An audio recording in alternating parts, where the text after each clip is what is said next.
Synaptic transmission. The brain's great computational abilities are derived from the communication among its billions of nerve cells. But the process of neural conduction that lets a nerve impulse propagate down a neuron would serve no purpose if it were not coupled with another mechanism, that is, synaptic transmission. The synaptic transmission lets the impulse pass from one neuron to the next. At the synapse between two neurons, they do not actually touch each other. They therefore need to secrete chemical messengers that travel from one neuron to the other to regenerate the nerve impulse. These are complicated topics, so make sure you watch the videos a few times to understand the concepts clearly. Now let us see in detail what a synaptic transmission actually is. The information passes from one neuron to another through the synapse. So the action potential reaches the end of the axon, it reaches the terminal button. The point where the terminal button from one neuron contacts with the dendrite of another neuron is known as a synapse. Information passes at these junctions formed with the next neuron. Synapses occur at three places on the next neuron, mainly on the dendrites, soma, or axons. Thus, synapses are known as axon dendritic, axon somatic, and axoaxonic synapses. There are two kinds of synapses: electrical synapses and chemical synapses. The electrical synapses are rare. In this case, the information from the transmitting neuron is sent to the next neuron via certain channels that come close to one another. By coming next to one another, the ions pass through the neurons easily and more efficiently. They are direct and operate more quickly, sending information in either direction. Chemical synapses involve the transfer of neurotransmitters from one neuron to the other. When the membrane of the cell that sends the information, that is called presynaptic membrane, comes in contact with the membrane of the cell that is receiving the information, which is again called postsynaptic membrane, there is a slight gap known as synaptic cleft. Neurotransmitters are released by the vesicles in the terminal button of the presynaptic neuron and they go into the cleft. They reach receptors that are located on the membrane of the postsynaptic neuron. This is a chemical synapse that is more commonly occurring.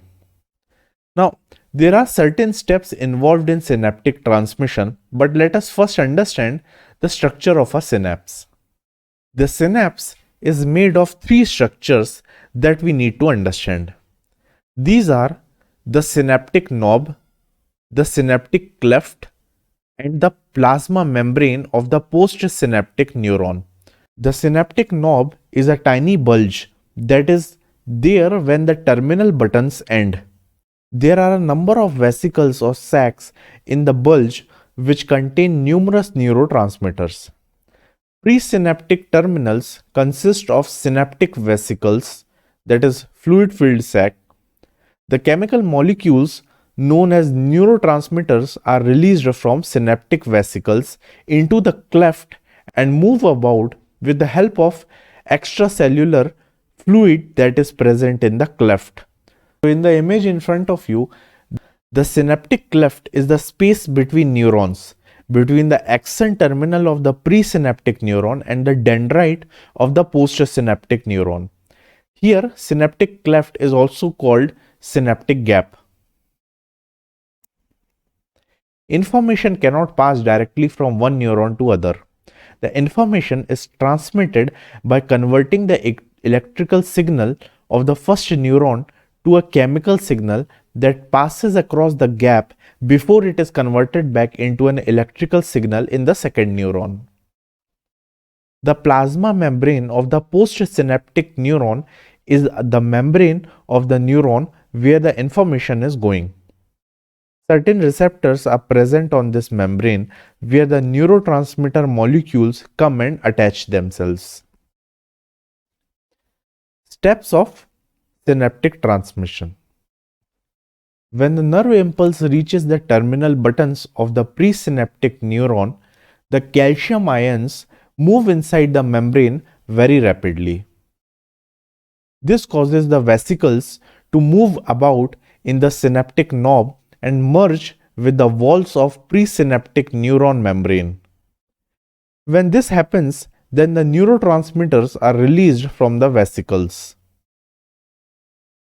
The neurotransmitters move across the synaptic cleft and try to reach the plasma membrane of the postsynaptic neuron. There, they bind with the receptors placed on the membrane of the postsynaptic neuron. This causes a local postsynaptic potential.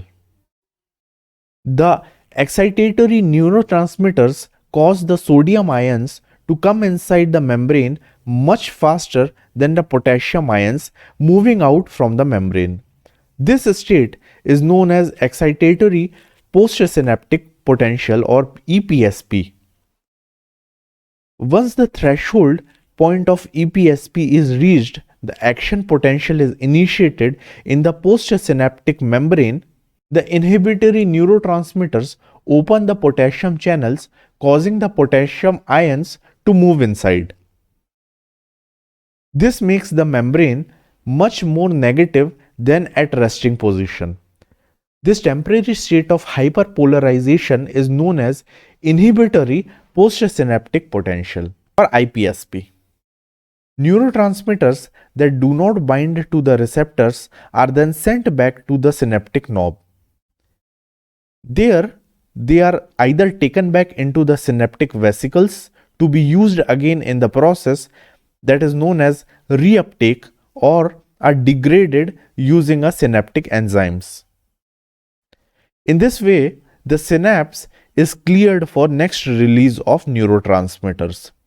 So for instance here, highly addictive stimulants drug like cocaine, when consumed, affects the nervous system, thereby blocking the reuptake process.